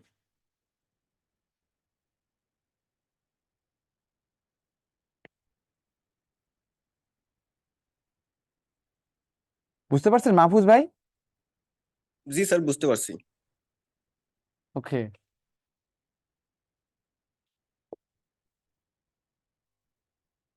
বলা আছে যে এখানে একই সরলরেখায় অবস্থিত 3টি বিন্দুর মধ্যে দিয়ে কোন বৃত্ত আঁকা যায়। বলেন তো, বৃত্ত কখনো সরলরেখার মধ্যে পড়ে? এটা সম্ভব? ধরেন এটা, এটা এবং এটা, এইভাবে কখনো বৃত্ত আঁকা যায়? বলেন। এটা অর্ধবৃত্ত আঁকতে পারবেন, অর্ধবৃত্ত আঁকতে পারবেন। এটা বৃত্ত আঁকা যায়? বৃত্ত কখনো স্ট্রেট লাইন হয়? হয় না। তো একই সরলরেখায় যদি 3টি বিন্দু দিই, ওই 3টে বিন্দুকে নিয়ে, এই সরলরেখায় যদি 3টে বিন্দু দিই, 3টে বিন্দুকে নিয়ে আমি কিভাবে আমি বৃত্ত ড্র করবো? কোনোভাবেই করা যাবে না, কোনোভাবেই করা যাবে, এরকম কোনো হয় না। তাহলে আমাকে এটা কোনোভাবেই আমি বৃত্ত মেক করতে পারবো না, will never make circle. So answer is D. বুঝতে পেরেছেন? এটা করেছি আমরা বৃত্তস্থ চতুর্ভুজ, এটা আমি বুঝে দিই আর কি। এই জন্য বললাম, এই জন্যই বললাম যে আমরা হচ্ছে এই ম্যাথ করতে করতে আমরা এই করবো। সূত্র দেখেন যে এখানে আমরা এটা আমার মনে আছে, এটা পড়েছিলাম, এটা আমরা বৃত্তে অন্তর্লিখিত চতুর্ভুজের, বৃত্তে অন্তর্লিখিত চতুর্ভুজের, তার মানে বৃত্তের ভিতরে যে একটা চতুর্ভুজ আছে, এই বৃত্তে অন্তর্লিখিত চতুর্ভুজের অথবা বৃত্তে অন্তর্লিখিত যে কোনো চতুর্ভুজের যে কোনো 2টি বিপরীত কোণের সমষ্টি 2 সমকোণ, মানে 180 ডিগ্রি। এই দুই বিপরীত কোণগুলো সমান না, কিন্তু মানে ওই দুটো কোণের সমষ্টি হবে কত? 2 সমকোণ, মানে 180 ডিগ্রি হবে। তাহলে বৃত্তের ভিতরে যদি আমি যে কোনো একটা চতুর্ভুজ দিই, যে যে চতুর্ভুজই হোক না কেন, এটা এ, এটা বি, এটা সি, এটা ডি। ওরা বলছে যে এই এ কোণ এবং সি কোণ মিলে কত হবে? 180 ডিগ্রি হবে। আর বি কোণ আর বি কোণ আর হচ্ছে কত, ডি কোণ মিলে হবে, ডি কোণ মিলে হবে কত? 180 ডিগ্রি হবে। ওকে। তো এই হচ্ছে কথা, বলছে যে বৃত্তে অন্তর্লিখিত চতুর্ভুজের যে কোনো বিপরীত 2টি কোণের সমষ্টি 2 সমকোণ। তো বৃত্তস্থ চতুর্ভুজের একটি কোণ যদি 70 ডিগ্রি হয়, তাহলে বিপরীত কোণের পরিমাণ কত হবে? তাহলে একটা যদি 70, আর একটা কত হবে তাহলে বলবে? কত হবে? স্যার 110 180 থেকে বাদ দেবো? ওই তো 170 হবে। ক্লিয়ার? এটা ক্লিয়ার জি কিনা স্যার। বলবেন যে ক্লিয়ার এটা? জি স্যার। জি স্যার, ক্লিয়ার স্যার। দুটি স্যার পরস্পর ছবি যদি না আঁকতে স্যার করা কষ্ট স্যার। জি জি, স্যার বলতেছি সচিত্র না আঁকলে স্যার উত্তর করা কষ্ট। কেন? এটা তো আমি ওটা ব্যাখ্যা মানে ওটা ওটা উপপাদ্য দেখালাম। আপনার তো আর এখন উপপাদ্য লাগবে না, আপনি এটা ফিল করেন, বুঝতে পেরেছেন? যে একটা বৃত্তের ভিতরে যদি যে কোনো চতুর্ভুজ থাকে, ওই চতুর্ভুজের বিপরীত কোণগুলো কোণগুলোর বা বিপরীত দুটি কোণের সমষ্টি 180 ডিগ্রি হবে। যেহেতু আপনাকে বলেছে যে একটা চতুর্ভুজ, বৃত্তস্থ চতুর্ভুজের, হ্যাঁ, বৃত্ত চতুর্ভুজ মানে কি, তার মানে একটা চতুর্ভুজের একটা বৃত্তের ভিতরে চতুর্ভুজ আছে, বৃত্ত অন্তর্লিখিত চতুর্ভুজের একটা কোণ যদি 70 ডিগ্রি হয়, তাহলে ওর বিপরীত কোণটা কত হবে? 110 হবে। তা আপনি কেন চিন্তা করবেন? আপনি তো কলমে টাচ করাই লাগবে না।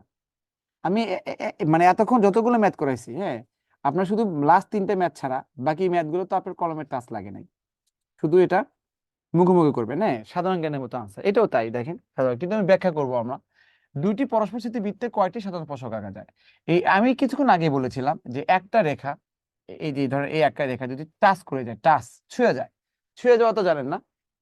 ওই যে জি একটা স্যার। কি যেন একটা কি সিনেমা আছে, ছুঁয়ে কি ছুঁয়ে ছুঁয়ে দিল মন নাকি কি যেন, বলো তো মশিউর, একটা সিনেমা আছে স্যার না? এটা গানের লাইন স্যার, একটা ও আচ্ছা, গানের লাইন। কারেন্ট লাইন, আচ্ছা আচ্ছা। জি স্যার। ওটা ছিল কি যেন, আমি তো নায়িকার নাম ভুলে গেলাম। আচ্ছা, যাই হোক, টাচ করা, টাচ, টাচ আর ছুঁয়ে যাওয়া, বুঝতে পারছেন? বলেছে হৃদয় ছুঁয়ে গেছে, হ্যাঁ, হৃদয় ছুঁয়ে গেছে, তার মানে কি হৃদয়কে টাচ করছে। আর হৃদয়ের ভিতরে আছে মানে কি, একদম ভিতরে, হ্যাঁ, ছেদ করা। ধরেন একজন একজনকে মানে কড়া কথা বললো, অনেকে বলে না যে ও এমন কথা বলছে কলিজা ছেদ হয়ে গেছে। কলিজা, কলিজা মানে তো হৃৎপিণ্ড তো বলে না, কলিজা ছেদ হয়ে গেছে মানে ভিতর দিয়ে যাওয়া, ছেদ করা মানে ছেদক, এটাকে বলে ইন্টারসেক্ট, বুঝতে পারছেন? আর টাচ করা মানে এটা ট্যানজেন্ট বলা হয়, ট্যানজেন্ট, এটা হচ্ছে ম্যাথমেটিক্যাল ল্যাঙ্গুয়েজ, বুঝতে পারছেন? টাচ করা বলে ট্যানজেন্ট বলা হয়, ট্যানজেন্ট। আর আহ, যদি বলে ছেদ করে ইন্টারসেক্ট বলা হয়, হ্যাঁ, ইন্টারসেক্ট। তো আমরা বাংলায় বলি, কারণ আমাদের তো ইংলিশ আসবে না। তো একটা রেখা যদি আর একটা রেখাকে ছেদ করে তাহলে কিভাবে হয় সেটা আমি বুঝেছি, ওই যে এটা এটা ছেদ করে ফেলে এরকম। আর একটা বৃত্তকে যদি একটা রেখা মানে ছেদ করে, তাহলে এভাবে ভিতরতে যাবে, আর টাচ করে তাহলে এভাবে যাবে। তাহলে এটাকে বলবো আমরা স্পর্শক, এটাকে বলবো আমরা স্পর্শক, আর এটাকে বলবো কি, ছেদক। এটা বুঝতে পেরেছেন বলেন? ছেদক এবং স্পর্শক কি জিনিসটা বুঝতে পেরেছেন? জি স্যার। আচ্ছা। এখন বলা আছে যে এখানে যে সাধারণ স্পর্শক তাহলে আমরা জানতে হবে, স্পর্শক জানবো। সাধারণ স্পর্শক মানে হচ্ছে একটা বৃত্ত, এটা আরেকটা বৃত্ত দিলাম, আমি এখানে আরেকটা বৃত্ত দিলাম, এই যে দুটা বৃত্ত, ধরুন এটা এক্স একটা বৃত্ত, এখানে ওয়াই একটা বৃত্ত, এই একটা রেখা যদি দুটো বৃত্তকে কি করে, টাচ করে যায়, মানে কি করে যায়, স্পর্শ করে যায়, তাহলে এ এবং বি তাহলে কি সাধারণ স্পর্শক না? সাধারণ মানে কি বলেন তো? সন্নিহিত কোণ কাকে বলে, কে বলতে পারবেন? Is there anyone? সন্নিহিত কোণ কাকে বলে? সন্নিহিত কোণ, স্যার একটা বাহু কমন থাকলে সন্নিহিত কোণ বলে। হ্যাঁ, বলেন যে, ওইভাবে বলবেন যে দুইটা কোণের যদি একটা সাধারণ বাহু থাকে বা একটা কমন বাহু থাকে, দুইটা কোণ প্রকাশ করতে আপনার একটা একটা বাহু বলতেই হচ্ছে, তাহলে এটাকে সন্নিহিত কোণ বলা হয়, হ্যাঁ। বা তো এখানে এই যে এখানে আপনাকে বলছে যে একটা রেখা যদি দুইটা বৃত্তকে স্পর্শ করে, তাহলে ওই রেখাটা হবে সাধারণ স্পর্শক। সাধারণ কেন? কমন আর কি। ও তার মানে তার মানে কি, এই যে এই বৃত্তরও যে স্পর্শক যেটা, আর এই বৃত্তের স্পর্শক সেটা, এই জন্য এটাকে সাধারণ বলা হচ্ছে। সাধারণ মানে কমন বোঝা হয়। সাধারণ বলতে কি বলেন? কমন বোঝায়। ম্যাথমেটিক্সে সাধারণ বলতে কমন বোঝায়। তো এইটা তো এখানে এই কোশ্চেনটা আগে পড়ে ফেলি, দেখেন বলা আছে এটা সাধারণ স্পর্শক। দুইটি পরস্পর স্থিতি বৃত্ত, এই ছেদ করা মানে কি, দুইটি পরস্পর স্থিতি বৃত্ত মানে কি, এরকম না বলেন? এরকম স্যার না? একটা আর্থের একটা। হ্যাঁ, ভিতর দিয়ে গেছে, সামান্য হলে ভিতর দিয়ে গেছে, তাই না? এটা এইরকম পরস্পর স্থিতি বৃত্তে কয়টি সাধারণ স্পর্শক আঁকা যায়? তাহলে এখানে একটা সাধারণ স্পর্শক ড্র করতে পারবেন, এখানে একটা সাধারণ স্পর্শক ড্র করতে, তার মানে কি হলো বলেন তো? কয়টা আনসার, কত হবে? দুইটা। এটা 5 স্টার দিয়ে রাখেন, এটা বিসিএস আসছিল, 5 স্টার দিয়ে রাখবেন। এটা হচ্ছে প্রাইমারির জন্য ইম্পর্টেন্ট না হলেও আপনার হলো এগারোতম 20তম গ্রেডের জন্য ইম্পর্টেন্ট। তাহলে বুঝতে পেরেছেন দুইটি পরস্পর স্থিতি বৃত্তে কয়টি সাধারণ স্পর্শক আঁকা যায়, কয়টা? দুইটা।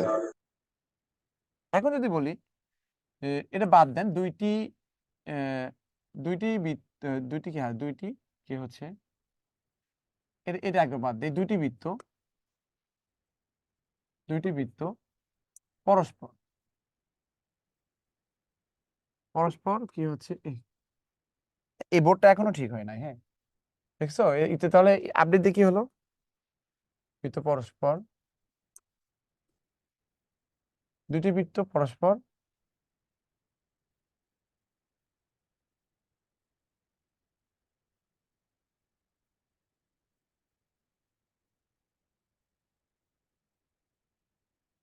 এটা কি পরস্পর স্থিতি বলছে, তাই না? আচ্ছা আচ্ছা, এটা এরকম না লিখে এটা লিখি,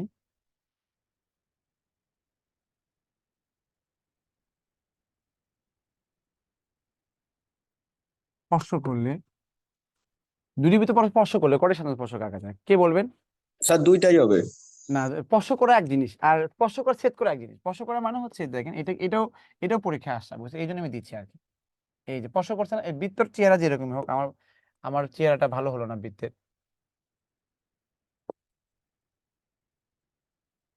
আচ্ছা, এরকম হলো আপাতত, হ্যাঁ, বৃত্ত স্পর্শ করছে না বলেন। স্যার তিন স্পর্শ টাকা করে, যায়। হ্যাঁ, তো স্পর্শ করেছে, তাহলে কি করবেন? এই যে এটা একটা, এটা এটা একটা, আর এই যে এটা একটা, তিনটা। ক্লিয়ার কিনা বলবেন, যে ক্লিয়ার, একজন বলেন ক্লিয়ার কিনা। Sir clear. আচ্ছা, এখন যদি বলি, এটাও পরীক্ষায় আসছে, এটা লেখা ছিল দুইটি বৃত্ত, ও, দুইটি বৃত্ত, দুইটি বৃত্ত পাশাপাশি অবস্থান করলে, পাশাপাশি অবস্থান করলে, অবস্থান করলে কয়টি সাধারণ স্পর্শক আঁকা যায়? এটা বাদ দিতে, দুটি বৃত্ত পারস্পর অবস্থান করলে কয়টি সাধারণ স্পর্শক আঁকা যায়? তাহলে কি স্যার হবে? পাঁচটা। চারটা। স্যার আপাতত চারটা পাওয়া যাচ্ছে, তারপরে পাওয়া যাইতে পারে আরো। হ্যাঁ, হ্যাঁ, না, আপাতত না। আপাতত ইংলিশ জানেন? আপাতত স্যার না তো স্যার। ভোকাবুলারি পড়বেন, বুঝছেন, যে ভোকাবুলারি ভালো পারে সে হচ্ছে ইংলিশের কিং, বুঝতে পারছেন?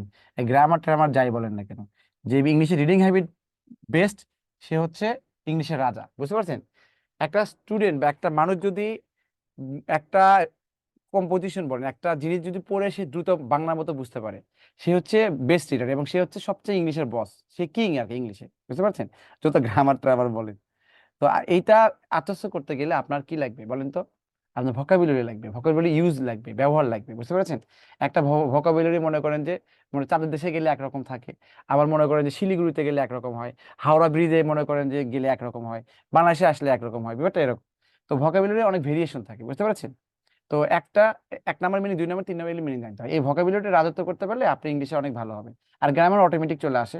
কারণ কি, আপনি দেখেন ইংলিশে রিটেনে যায়, দেখেন ইংলিশে হচ্ছে যারা বিসিএস পরীক্ষা দিবে, ইংলিশে রিটেনে যায় দেখবেন যে ওইখানে আহ কম্পোজিশন আছে। তো আপনি যদি ইংলিশে ভাষাগত দক্ষতা থাকে, তো যে কোনো রচনা লেখা কোনো ম্যাটার না।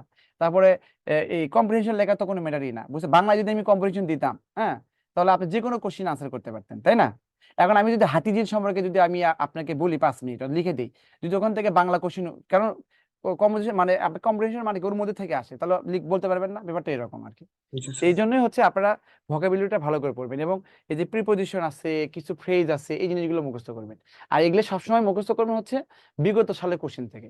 অনেকে আবার ওয়ার্ড মিনিং কি করে, যে কোনো একটা বই থেকে পড়ে, এটা আবার ভুল প্রসেস। বাজারে অনেক বই টই আছে, অনেকে বলে যে এরকম, ওগুলো পড়লে লেন্দি প্রসেস, বুঝতে পারছেন? আপনি যদি ক্লাস 9-এ পড়তেন, ইন্টারমিডিয়েট পড়তেন, বোনাস ফার্স্ট ইয়ারে পড়তেন, তাহলে যে কোনো একটা বইকে ফোকাস করে ওই বইটা 4-5 বছর ধরে পড়তেন, তাহলে আপনি এটা খুব হতো, ভালো হতো। কিন্তু স্যার আপনি ওগুলো আইএলটিএস লাগের জন্য। জি, জি, বলতেছি স্যার ওগুলো আইএলটিএস লাগের জন্য, আমাকে তো বিগত সাল প্রশ্ন আইএলটিএস এর জন্য করতে না, হবে। আইএলটিএস এর জন্য ভোকাবুলারি কিছু কি আছে, যে ওইগুলো হচ্ছে আপনাদের যেগুলো পরীক্ষা আছে সেগুলো ভোকাবুলারি পড়লে, তাই তো অনেক। তো কয়টা হলো বলেন তো, কয়টা হলো? চারটা। চারটে হলো। এখন যদি বলা হয় এই দুইটি বৃত্ত, দুইটি বৃত্ত অন্তঃস্পর্শ করলে, অন্তঃস্পর্শ করলে দুইটি বৃত্ত অন্তঃস্পর্শ করলে কয়টি সাধারণ স্পর্শক আঁকা? অন্তঃস্পর্শ মানে যে এরকম একটা বৃত্ত, আর একটা বৃত্ত হচ্ছে এখানে, এই যে এরকম একটা আরেকটি বৃত্ত। এই বৃত্তের কেন্দ্র এটা, এই বৃত্তের কেন্দ্র হচ্ছে এটা। তাহলে কয়টা সাধারণ স্পর্শক আঁকা যাবে কে বলবেন? জাস্ট একটা, বুঝতে পারছেন? তো দেখছেন কতগুলো শিখলাম। জি স্যার। এগুলো কমন সেন্স, যখন পরীক্ষায় যেটা আসবে ওটা করে ফেলবেন, ওকে? বাট আসতে ধীরে কেটে আসতে পারে, কারণ এটা অলরেডি পরীক্ষায় আসছে, এই জন্য আর কি। এটা আনসার হবে 2। বৃত্তের ব্যাস 3 গুণ বৃদ্ধি করলে কত গুণ বৃদ্ধি পাবে কে বলবেন? দ্রুত বলেন তো। 9 গুণ স্যার। 9 গুণ। কিভাবে পড়ছেন যে যদি 3 গুণ হয় তাহলে কি তার ডাবল হতে না, কি হচ্ছে, বড় করতে হয়, তাই না? স্যার এর একটা সূত্র ছিল না, প্লাস মাইনাস দিয়ে করতে হয়, সেটা না স্যার? ওটা তো আলাদা, ব্যবহার শিখতে হবে, বুঝতে পারছেন? ব্যবহার শিখতে হবে, বুঝতে হবে, ব্যবহার শিখতে হবে। বৃত্তের ব্যাস 3 গুণ বৃদ্ধি করলে ক্ষেত্রফল কত গুণ বৃদ্ধি পাবে? আচ্ছা, এখন বেসিক জিনিস দিয়ে দিয়ে দিই আপনাদের, কারণ আপনি রিটেন বেস পরীক্ষা দেন তো এই জন্য আর কি। ধরেন বৃত্তের ব্যাস এটা, হ্যাঁ ব্যাস, বৃত্তের ব্যাস 3 গুণ বৃদ্ধি করলে, ধরেন এটা ব্যাস, এটা ব্যাস, এই বৃত্তের ব্যাস 3 গুণ করতে, ধরেন আমি ধরেন এটা 3 গুণ, তো ধরেন আমি এটা ধরলেন কত, 2 ধরলেন। কেন 2 ধরতে জানেন? আমার ক্ষেত্রফল বের করতে হবে, ক্ষেত্রফল। তাহলে এখানে পাই আর স্কোয়ার, এখানে এখানে কিন্তু, এখানে আর কিন্তু 1, তাই না? পাই হলো। আর এটা 3 গুণ মানে কত হচ্ছে, তাহলে বৃত্তটা বড় হবে আর কি। 3 গুণ বলতে বোঝাচ্ছে এই 3 গুণ মানে কত, 6 হবে না বলেন? তাহলে ব্যাস কত, 3 হবে। ক্ষেত্রফল কত হবে? এখানে 9 পাই হবে। তো একটা আরেকটার কত গুণ সবসময় সারা জীবনই মনে রাখবেন, হ্যাঁ। একটা আরেকটার কত গুণ, এটাকে সব বড়টাকে ছোটতে ভাগ করতে হয়, ভাগ করতে হয়। তাহলে কত গুণ, তাহলে বের হয়ে যাবে কত গুণ, হ্যাঁ সবসময় মনে রাখবেন, হ্যাঁ। তাহলে কি হবে, 9 পাইকে এই যে এই ক্ষেত্রফলকে এই ক্ষেত্রফল দিয়ে ভাগ করবেন, তাহলে কত হচ্ছে, 9 গুণ। কত গুণ, 9 গুণ। এই কারণে হয়। তো আপনি রিটার্ন করলে লিখবেন, এর লেখার দরকার নেই। ধরি বৃত্তের ব্যাস হচ্ছে 2, তাহলে অতএব ক্ষেত্রফল হবে কত, পাই আর স্কোয়ার, অথবা অতএব আর হচ্ছে কত, 1, এরকম। তো বৃত্তের ব্যাস 3 গুণ করলে ব্যাস হবে 3, অতএব ব্যাসার্ধ 3, ক্ষেত্রফল কত হবে, 9 পাই। অতএব নির্ণয় লিখে দেবেন কত গুণ, এটা হলো 9 গুণ, এই আর কি রিটার্ন হবে। আর এটা জানেন যে বৃত্তের ব্যাস 3 গুণ করলে ক্ষেত্রফল কত হবে, 3 স্কোয়ার, 9 গুণ হবে। ওকে, তো এই যে এটা হচ্ছে পিকিউ দিয়ে করা যায়। তো একটি বৃত্তের ব্যাসার্ধ 50% বাড়ছে, তাই বেশি করে করি। এটা ব্যাসার্ধ মানে এটা ব্যাসার্ধ, এটা মনে করি 2 ধরলাম। এটা ক্ষেত্রফল কত হবে বলেন তো, পাই আর স্কোয়ার হবে, তাই না? পাই আর স্কোয়ার হবে। এখন 4 পাই হলো। এখন এটাকে যদি আমি 50% বাড়ি, 2 এর 50% মানে কি বলেন তো, কে বলবেন? 2 এর 50% কত? অর্ধেক অর্ধেক 50% অর্ধেক, দুই কিন্তু আর কত, তিন, এক্সাক্ট ওয়ান কত? ওয়ান 1। ওয়ান তাহলে 1 বাড়লে কত হবে, 3 হয়ে যাবে। তাহলে ক্ষেত্রফল কত হবে, কত, পাই আর স্কোয়ার, 3 স্কোয়ার। তার মানে কত হচ্ছে, 9 পাই। তো এটা কিন্তু আপনাকে বলে না যে একটা একটা কত গুণ, আপনাকে বলছে যে কত বৃদ্ধি পাইছে, মানে তো কত বৃদ্ধি পেলো। মনে করো আপ কথার কথা, আপনার 4 টাকা থেকে 9 টাকা হয়েছে, কয় টাকা বৃদ্ধি পেলো, 5 টাকা। তাহলে 5 টাকা উপরে লাগবে, আর আগে ছিল কত, 4 টাকা। আর পার্সেন্ট মানে কত হচ্ছে, 100% দেখুন। বুঝতে পারছে, পাই পাই কেটে যায়, 4 পঁচিশ হয় কত, 100, 5% কত হবে, 125। এটা হচ্ছে রিটেন ম্যাথ। রিটেন ম্যাথ করলে এরকম হবে। যদি আইনস্টাইন আসতো, ওই এভাবে করতো, হয়তো বা এক্স এক্স ধরতো আর কি, কিন্তু আমি স্মুথলি ধরছি, যে এখানে যে কোনো একটা মান ধরলেই হবে। ধরবেন যে, ধরি ব্যাসার্ধ হচ্ছে ব্যাসার্ধ কত, 2, অতএব ক্ষেত্রফল 4 পাই। আর যেহেতু 50% বাড়ছে, তার মানে কত হবে, 3 হবে। ক্ষেত্রফল কত, পাই আর স্কোয়ার, মানে 9 পাই। অতএব নির্ণয় শতকরা বৃদ্ধি, এই যে এটা। ওকে, ক্লিয়ার? জি স্যার। করে দিয়েছি। জি স্যার। তো স্যার আমাদের যে ইংরেজি যে আমাদের যে বিদ্যাবাড়ি থেকে লেকচার শিট দেওয়া হয়, জি, ওইখানে যে ইংরেজি গুলো আছে ভোকাবুলারি, ওইগুলো পড়লে কি এনাফ, কি আরো পড়তে হবে এবার? এটা তো বলা যায় না আসলে। ওই কোন একটা কথা যেটা বলছিলাম যে ভালোবাসার কোনো শেষ নেই, হ্যাঁ। আবার কি, হ্যাঁ, ঠিক আছে, মানে ওইখানে যেগুলো দেওয়া মার আছে খাওয়ার ওইটা পড়লে তো। কোনো বয়স নাই, আর পড়ার কোনো শেষ নেই, বুঝতে পেরেছেন? ওই একটা Yes, কথা, the more you read the more you learn, তাই না? এরকম কথা আছে না, বলেন? yes, sir. স্যার শীটে একটা জিনিস থাকলে ভালো হতো, মানে প্রশ্নগুলা দিয়া কোন কোন সালে আসছে স্পষ্ট করে শোনেন, ঠিক আমি মতো আপনাদের দেওয়া একটা নেই। জিনিস বুঝাই, বুঝতে পেরেছেন? সামহাও আপনি বিসিএস থেকে, বিসিএস এর বিগত যত ভোকাবুলারি আসছে, সেটা আপনি সিনোনিমস ওটা মানে কালেকশন করবেন, করে একটা ফটোকপি করে প্রিন্ট করে ফেলবেন, করে ওটা পড়বেন, বুঝছে? ওটার উপরে মনে করে যে আপনি কি করবেন জানেন, রোলার কোস্টার আছে না, ওটা চালাবেন, ব্যাপারটা বুঝতে পারছেন? জি পারলে স্যার। ওটার সিনোনিম সব সব পড়ে ফেলবেন, হ্যাঁ। এটা বারবার পড়লে, রিপিটেশন করলে একদম আহামরি কিছু না, রিপিটেশন করলে এটা। ধরেন বিসিএস বিগত সবগুলো প্রিপোজিশন, তারপরে ইডিয়মস গুলো বারবার পড়বেন, দেখবেন ঘুরে ঘুরে এগুলো। তারপরে জব সলিউশন পড়লেন, একটা জব সলিউশনকে একটা মনে করেন যে আপনি হিসেবে, মানে স্ট্যান্ডার্ড হিসেবে নিলেন, যে আপনি মনে এটা দলিল হিসেবে নিলেন, যে আমার আমার আমি যে পড়াশোনা করছি, এই দলিল হচ্ছে একটা জব সলিউশন। জব সলিউশন ভালো একটা সুন্দর একটা নতুন একটা জব সলিউশন করে কিনবেন, ওইটা হচ্ছে বারবার পড়বেন। ওটা এই একটা জব সলিউশন করলে তো সব হয়ে যায়, হয়ে গেল, বুঝতে পারছেন? ওই জব সলিউশন আপনি চিন্তা করবেন, জব সলিউশন থেকে যদি কোনো কিছু আসে যেন আমার মিস না হয়, আর অ্যাকচুয়ালি জব সলিউশনের বাইরে আসে, বুঝতে পেরেছেন? যেটা আসে সেটা আগে পারবেন, কারণ আপনারা আপনারা তো ধরেন শখ স্যারের ম্যাথের ক্লাস পাইছেন, তাহলে তো যে কোনো ম্যাথ বানাই দিলে পারবেন। আবার মনে করেন যে জাহিদ স্যারের ক্লাস পাইছেন, বা হচ্ছে অমুক স্যারের ক্লাস পাইছেন, তো এগুলো হচ্ছে আপনারা যদি যেগুলো যেগুলো আলাদা করে আসবে এক্সেপশনালি, সেগুলো ওগুলো পারবেন, বেসিক করে পড়াশোনা করলে এগুলো হয়ে যায়। তো এইগুলো আর কি পড়াশোনার মধ্যে থাকতে হয়, রিভিশনের মধ্যে রাখবেন। স্যার সেদিনে একটা পরীক্ষা দিছিলাম, সব অঙ্কই পারছিলাম, একটা অঙ্ক ক্যালকুলেশন পারি নাই বলে উত্তর মিলাতে পারি নাই। স্যার পরীক্ষার হলে হয়তো খুব প্রেশারে ছিলেন হয়তো, চিল মনে থাকবেন, হ্যাঁ। একটি বৃত্তের ব্যাসার্ধ শতকরা 50% বৃদ্ধি পায়। তার মানে এটা হচ্ছে ওই যে এটা বলতাম যে যদি যদি গুণের সম্পর্কে পি কিউ হয় plus minus P plus minus Q, তাই না? প্লাস মাইনাস কত পি কিউ ডিভাইড কত হচ্ছে 100, এটা শর্টকাটে করতাম। তো এখানে এই বৃত্তের ব্যাসার্ধ 50%, তা ওটাই পিরিয়ডের কিউ এর মান, তার মানে কত প্লাস 50, এখানে কত এটা প্লাস 50 প্লাস হচ্ছে কত 50 ইন্টু কত হচ্ছে 50 প্লাস এটা ডিভাইড কত হচ্ছে 100, তাহলে এখানে 100 হয় আর এটা কেটে যায়, সমান সমান কত হবে 25, তাহলে কি হবে 125 হবে, 125%, এটা শর্টকাট। তো এইগুলো আপনারা আগে থেকে জানেন, আমার চেয়ে ভালো বোঝেন এগুলা। এই যে পরিধি, একটি গাড়ির চাকার সামনের পরিধি, চাকার পরিধি কত, এটা হচ্ছে পরিধি কত এখানে 2, এটা কত হবে পরিধি কত হচ্ছে 3।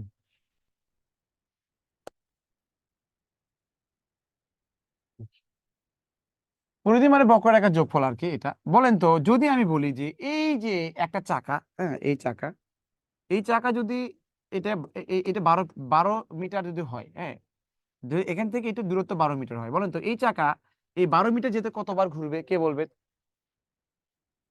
কে বলবেন? Who will say? কে বলবেন স্যার বলেন? ভাগ করতে হবে 12 দিয়ে 2 দিয়ে। হ্যাঁ, তাহলে এখানে যে এখানে একবার গেলে দুই দুই মিটার যাবে, দুইবার গেলে 4 মিটার, তিনবার গেলে কত 6 মিটার যাবে। এভাবে না বলে যদি আপনি 12কে ডিরেক্ট 2 দিয়ে ভাগ করেন, সেটা কি হবে 6 বার ঘুরবে, তাই না? 6 বার যাবে। এটা কমন সেন্স, বুঝতে পেরেছেন? আপনি 12 টাকা দিয়ে 3টে কলম কিনছেন, একটা কলমের দাম কত, 12কে 3 দিয়ে ভাগ করবেন। অথবা 12 টাকা দিয়ে আপনি একটা কলম কিনছেন, সেটা হচ্ছে 4 টাকা, তাহলে কতগুলো কিনলেন? তাহলে 3 4 12, 3টা কলম কিনছেন টোটাল।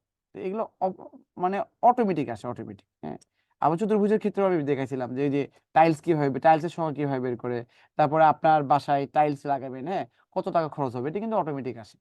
তো এগুলো আছে রুলসের মধ্যে পড়ে না। তো এই চাকা এটা কয়বার ঘুরবে, এই দূরত্বকে এই দূরত্ব দিয়ে ভাগ করবে, এই দূরত্বকে এই দূরত্ব ভাগ করলে কতবার ঘুরবে এটা বের হয়ে আসবে, তাই না? তো এটা তো তাহলে যদি আমি এটা বলি ধরি যে এটা এক্স মিটার, তাহলে কি হয় বলেন তো? এ কতবার ঘুরবে? x/2 ঘুরবে না বলেন? এ কতবার ঘুরবে? x/3 ঘুরবে না বলেন? তাহলে এই দুটো ঘোরার পার্থক্য কত? এই পার্থক্যটাই হচ্ছে কত 10 বার, তাই না? বড়টা আগে লিখতে হয়, এটা ঘোরার সংখ্যা, এটা ঘোরার সংখ্যা। তাহলে ছোট জায়গা বেশি করে, এই যে এটা ঘোরার সংখ্যা, এটা ঘোরার সংখ্যা, এই দুটো ঘোরার সংখ্যা। তা শুধু আপনি লিখবেন যে ধরি দূরত্ব x কিলোমিটার, লিখবেন শুধু লিখি যে ধরি দূরত্ব দূরত্ব এক্স মিটার। তাহলে অতএব x/2 x/3 সমান সমান 10। তাহলে লসাগু করলে কত হচ্ছে? লসাগু করলে 6 লসাগু হবে 3x - 2x সমান সমান কত 10। তাহলে দেখেন এই যে 3x এবং 2x এর পার্থক্য, এটা করলে কত হবে? x হবে, এটা করলে কত হবে? x হবে, সমান সমান, আর 6 এবং 10 গুণ করলে কত 60 হবে। এটাই কিন্তু রিটার্ন ম্যাথ। দূরত্ব x মিটার, তাহলে সত্যমতে x/2 x/3 সমান 10, তাহলে x এর মান হবে 60। তাহলে এই রিটার্ন ম্যাথ করতে আপনার 30 সেকেন্ড লাগবে, মানে রিটেন ম্যাথ করতেই আপনার 30 সেকেন্ড লাগবে, বুঝতে পারছেন? যদি আগে থেকেই জানা থাকে এটা। স্যার এটা কোনটা মাইনাস দিব কোনটা প্লাস হবে এটা বড় ছোট নির্ণয় করার কোনো সহজ? পার্থক্য মানে কি? আমি আপনার থেকে 10 টাকা বেশি, তার মানে কি আমার টাকা থেকে আপনার টাকা বিয়োগ করব, সমান সমান 10 লিখবো। আপনি আমার থেকে 10 টাকা কি হচ্ছে বেশি, তাহলে আপনার টাকা থেকে আমার টাকা বিয়োগ করবো, সমান 10 লিখবো। পার্থক্য বলতে বড়টা থেকে ছোট বিয়োগ করতে হয়। তো 10 বার বেশি ঘোরে, তাই না? 10 বার ঘোরে। তাহলে বলেন তো ছোট চাকা বেশি ঘোরে না বড় চাকা বেশি ঘোরে, বলেন? ছোট শাখা বেশি করে। তাহলে x/2 ওটা আগে থাকবে, তাহলে x/3 পরে। আর এগুলো দেখলেই বলা যায় x/2 বড় না x/3 বড়, x/2 বড়, x/2 এর ভ্যালুটা বড় হয়। এগুলো নিজে নিজে করবেন, আপনি যদি এখানে আমি ম্যাথ করলাম আর আপনি নোট করে রাখলেন হয়ে গেল না, নিজে চিন্তা করে বুঝতে হবে, বারবার করতে হবে যে কেন হয়েছে। ওকে, তো আপনি এখন এটা এভাবে মনে করেন, পরীক্ষা আসলে এভাবে করে ফেলবেন, যদি আপনার মানে প্রিলিতে আসে এভাবে লিখবেন। ওই যে দূরত্ব গতিবেগের যে ট্রিক্স দিচ্ছে, ওই ট্রিক্সটা আমি এখানে অ্যাপ্লাই করছি। বলছিলাম না যে একজন ব্যক্তি এত বেগে যাচ্ছে, অফিসে যাচ্ছে, এবং অফিস থেকে আসার সময় জ্যাম হয়েছে, বাসায় আসতে তার 1 ঘন্টা লেট হয়েছে, তাহলে বাসা থেকে অফিসের দূরত্ব কত? তাহলে এই যে যাওয়ার বেগ এবং আসার বেগ, মানে এই যে ওই ব্যক্তিটা অফিসে গেছে এবং অফিস থেকে আসছে, এই দুই বেগের লসাগুকে আপনি সময়ের পার্থক্য দিয়ে গুণ করে দেবেন, তাহলে আপনার আনসার হয়ে যায়। সিমিলারলি এই দুইটি চাকার লসাগু, দুইটি চাকার